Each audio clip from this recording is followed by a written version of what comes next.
Hello बच्चों, तो operation को देखते हैं। प्रचालों का विलोपन किए बिना dy बटे dx ज्ञात कीजिए, जहाँ पर x बराबर cos theta minus cos 2 theta है और y बराबर sin theta minus sin 2 theta है।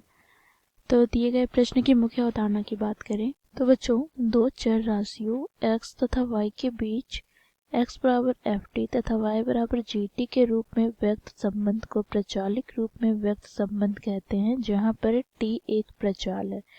अर्थात बच्चों, यहाँ से यदि हम इस फलन का अवकलज ज्ञात करें तो बच्चों x का हम अवकलज ज्ञात करेंगे तो dx बटे dt बराबर d बटे dt ft हो जाएगा। और यहाँ पर हम यदि y फलन का t के सापेक्ष में अवकलन करें तो बच्चों y बटे dt बराबर क्या होगा, तो t बटे dt gt। ठीक है, तो यहाँ से हमें प्राप्त हो जाएगा f डैश टी और बच्चों यहाँ पर ये हमें प्राप्त हो जाएगा g डैश टी। अब बच्चों यहाँ पर देखो, चर x तथा y में ना ही कोई स्पष्ट संबंध है और ना ही कोई अस्पष्ट संबंध है।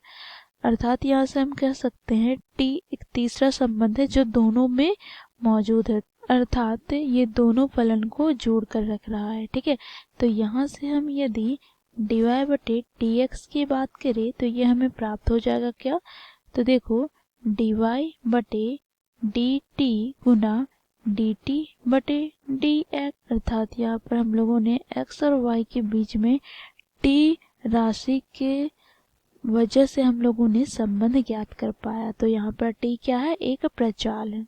ठीक है, साथ ही बच्चों यहाँ पर हम देखेंगे यदि साइन थीटा को थीटा के सापेक्ष में अवकलन करें तो ये बराबर हो जाता है कॉस थीटा को थीटा के बराबर। और बच्चों जब हम कॉस थीटा को थीटा के सापेक्ष में अवकलन करें तो ये बराबर होता है माइनस साइन थीटा के। ठीक है, अब हमें प्रश्न में क्या दे रखा है, तो प्रश्न में हमें x बराबर दे रखा है। देखो यहाँ पर cos theta minus cos 2 theta, तो यहाँ पे हम लिख लेते हैं cos theta minus cos 2 theta और y बराबर दे रखा है, देखो यहाँ पर sin theta minus sin 2 theta, तो इसे भी लिख लेते हैं sin theta minus sin 2 theta. तो बच्चों इसे हम थीटा के सापेक्ष में अवकलन करेंगे तो यहाँ से हमें प्राप्त हो जाएगा बच्चों dx बटे d थीटा बराबर यहाँ पर d बटे d theta cos theta minus cos 2 theta. इसी प्रकार यहाँ पर dy बटे d थीटा बराबर यहाँ पर d बटे d theta sin theta minus sin 2 theta. अब यहाँ पे सबसे पहले हम अलग अलग इसे सरल कर लेते हैं तो यहाँ से हमें प्राप्त हो जाएगा dx बटे d थीटा बराबर, इसे हम अलग अलग कर लेंगे तो d बटे d थीटा यहाँ पर cos थीटा माइनस का क्या हो जाएगा d बटे d थीटा यहाँ पर cos 2 थीटा। तो यहाँ से हमें प्राप्त हो गया बच्चों, देखो cos थीटा का थीटा के सापेक्ष में अवकलन हमें प्राप्त हो जाएगा माइनस साइन थीटा के।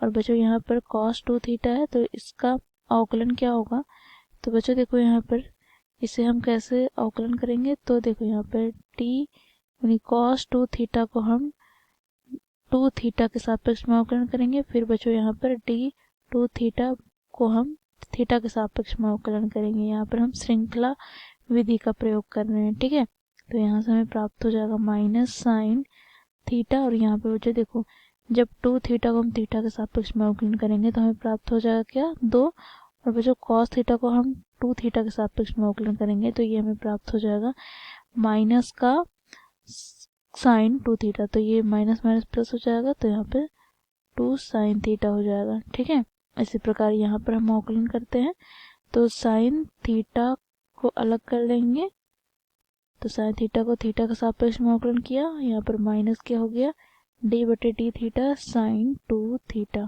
ठीक है, तो यहाँ से हमें प्राप्त हो जाएगा साइन थीटा का थीटा के सापेक्ष में अवकलन cos थीटा और यहाँ से बच्चों हमें प्राप्त हो जाएगा माइनस 2 गुनी cos 2 थीटा। अब यहाँ पर देखो हम लोगों ने dy बटे डी थीटा और dx बटे डी थीटा ज्ञात कर लिया, तो हमें ज्ञात करना है dy बटे dx। तो ये कैसे ज्ञात करेंगे? तो देखो यहाँ पर dy बटे डी थीटा गुना डी थीटा बटे dx, श्रृंखला विधि नियम द्वारा। तो यहाँ से बच्चों हमें dy बटे डी थीटा हम लोगों ने ज्ञात किया है कॉस थीटा माइनस 2 गुनी कॉस 2 थीटा, और बच्चों यहाँ पर dx बटे डी थीटा हम लोगों ने ज्ञात किया है माइनस साइन थीटा प्लस 2 गुनी साइन 2 थीटा। तो ये बटे में आ जाएगा, ठीक है।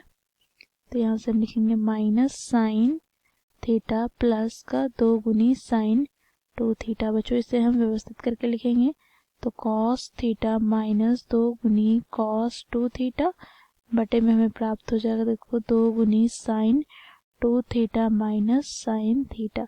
तो ये हमें प्राप्त हो गया बच्चों dy बटे dx का मान, ठीक है। यही हमें ज्ञात करना था। तो ये हो जाएगा बच्चों हमारा दिए गए प्रश्न का उत्तर। आशा करती हूँ आप लोगों को ये प्रश्न समझ में आया होगा। धन्यवाद।